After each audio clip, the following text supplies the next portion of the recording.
Hi guys, welcome back to the channel. My name is Brad. This is the Firefighters Financial Toolbox. I had a subscriber, Roy, ask me if I could make a video on my 5 top returning dividend stocks. So Roy, in answer to your question, yes, I will make this video. Now, first of all, I want to say that these are my choices.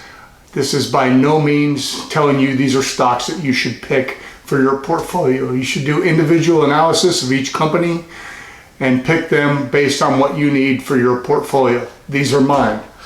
And I just did them in alphabetical order, easier.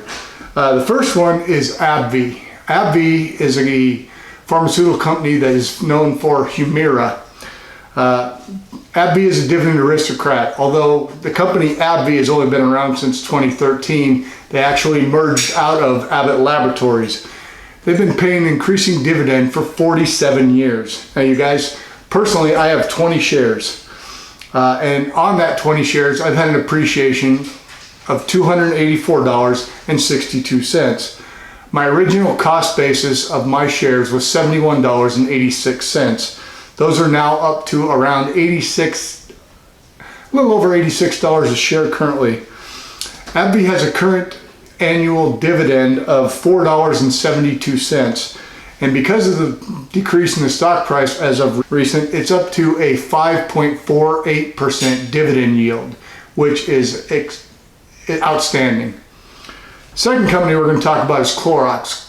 Everybody knows what Clorox is. Clorox has had a good year thanks to the pandemic and everybody needing to clean their hands and other parts of their body.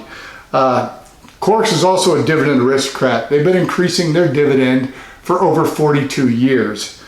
Now, Clorox, I have a small holding of just over 5 shares, and I have had an increase on that of $305.98. My original average share price on that was $146.85 a share, and they're currently trading at around $209.22. Clorox has a current dividend annually of $4.44. Making a dividend yield of 2.11%. Next company I'm going to talk about is Johnson & Johnson. Now, if you have a bathroom and a medicine cabinet, you know who Johnson & Johnson is.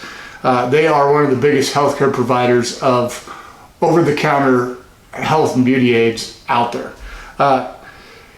They're also a dividend aristocrat, although they have been increasing their dividend for 48 years. So in a couple of years, you guys, they're going to be dividend kings.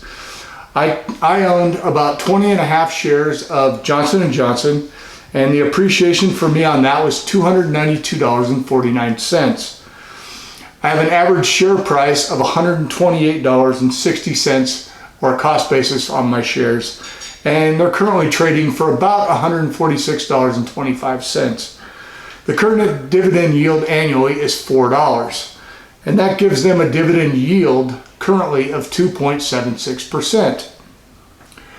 Next company is similar to the last one, and it's Proctor Gamble. Now, they're more cleaning products and health and beauty products, but undoubtedly you know some of their products.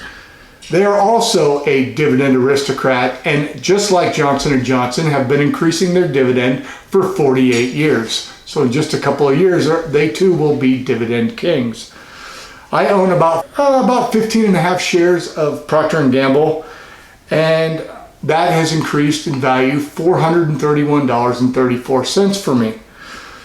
My average share price is $104.74. And it's currently trading for around $138.12.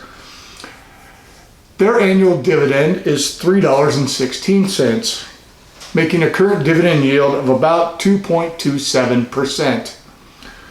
All right, the last one we're going to talk about, you guys, is a company that everybody knows, almost everybody on earth knows, and that's McDonald's.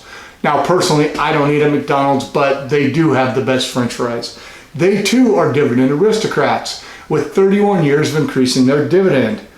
I have just over 4.5 shares, and the amount has appreciated to $130.46. My average share price for McDonald's is $198.42, and it's currently trading at $222.67 per share. They too have a dividend yield of $5 annually. And that creates a current dividend yield right now of 2.25%. So, why did I pick these companies? You guys, it's simple. I pick companies that have a long track record of continually paying and increasing their dividends. These are all solid companies. Yes, some of them are old and somewhat boring. They're not as exciting as a Tesla or something like that.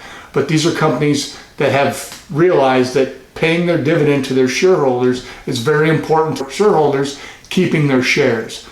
These are the 5 companies that have done the best for me. Now, as you guys know, my dividend portfolio is a very small portion of my total portfolio. But he asked the question, so I answered it. You guys, if you have other questions or other ideas for programs you want me to make, put them in the comments. Whatever it is, I will try to make it for you. I hope you got something out of this. If you did, do me a favor, drop me a like. It really helps the algorithm. And if you're not already subscribed, you know the deal. Hit the red button, ring the bell. All right, we'll see you. Thanks a lot.